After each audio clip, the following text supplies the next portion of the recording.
Lesson number 1.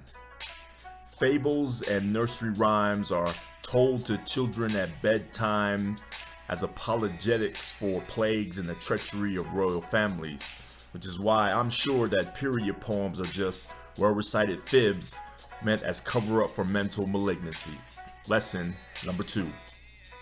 The word period can cause linguistic confusion, not unlike the word napkin, because it ends something and begins something at the same time, because it can be a culmination of, or a dream deferred. I like to think that dash or ellipsis is a much more grammatically appropriate word.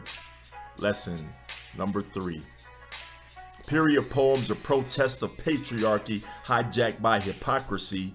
You've come a long way, baby. You kick us out of the kitchen, smacked our hands if we dip our fingers in the sauce, but way too many dudes still rule gynecology, still dipping fingers in the sauce, and when it came down to the wire, way too many of you picked a pussy grabber over a first lady. Why, I imagine that's a consequence of you letting us convince you that the cure for hysteria was to rip out your uterus. Oh, and that black girl magic didn't work out so well when it came to Omarosa, did it? Lesson number 4. The word Amazon is thought to be linguistically meaning not having breasts. Legend has it that in order to be as good as a male archer, Amazon warriors had to cut off a titty that got in the way of their bowstring. And these days, when a woman becomes an Amazon, the breasts and period are the first things to go.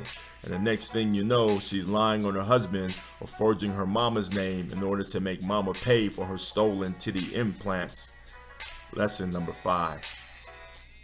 Never confuse a period for sacrament. You only pray for it when it doesn't show up. Go ask Onan of the Old Testament which bodily fluid is really the holiest of holies.